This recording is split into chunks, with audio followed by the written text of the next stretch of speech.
அனைவருக்கும் வணக்கம். நான் பிரபாகர் ஜோதிடர். ஓம் சிவாய நமக. சிவசக்தி திருச்சிற்றம்பலம்.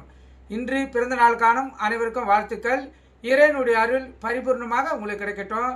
உங்களுடைய மனம் எதை எண்ணி ஆசைப்படுகிறதோ அந்த ஆசை நிறைவேறட்டும் என்று எம்பெருமான் சிவபெருமானிடம் அடியன் வேண்டிக் கொள்கிறேன். இப்போ நான் என்ன சொல்ல போறேன்னா, ஒரு ஜாதகர் பார்த்தீங்கன்னா வீட்டுக்கு அடங்க மாட்டார், தாய் தந்தை சொல்ல மதிக்க மாட்டார், அவங்கக்கிட்ட இருந்து பணத்தை பிடுங்கி விரயம் செய்வார். சில வீட்டில் ஜாதகர் தந்தையை இழந்திருப்பார், தாயை துன்புறுத்துவார், தாயை அடித்து அவங்கக்கிட்ட இருந்து பணத்தை பிடிங்கன்னு போய் ஊதார்த்தனமாக சூதாட்டம் போதை இதுக்கெல்லாம் செலவு செய்யக்கூடிய வாய்ப்பு அந்த ஜாதகர் ஏற்படும். அந்த அமைப்பை சொல்கிறேன். ஏன்னா இது போல் அமைப்பு உள்ளவங்க கண்டிப்பாக அவங்க வீட்டில் நான் இப்போ சொன்னதெல்லாம் நடக்கும். அது அந்த ஜாதகர் மேலே தவறு இல்லை, அந்த ஜாதக உடைய கட்டத்தில் இருக்கக்கூடிய தவறு.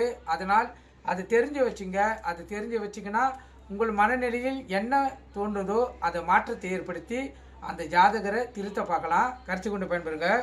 ஒருவர் ஜாதகத்தில் லான் போட்டிருக்க லக்கணம், அங்கிருந்து 11ஆம் வீடு, அந்த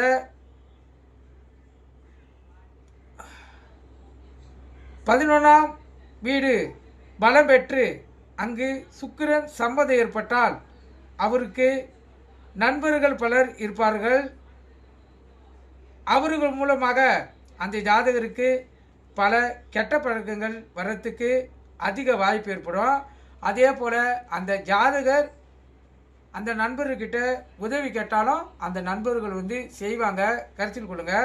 அதே போல் ஒருவர் ஜாதகத்தில் சிம்பத்தில் லான் போட்டிருக்கோம் லக்கணம், அந்த இடத்துல இருந்து இப்போ காலபுருஷ தத்துவப்படி சிம்பம் 5ஆவது வீடாக வரும்.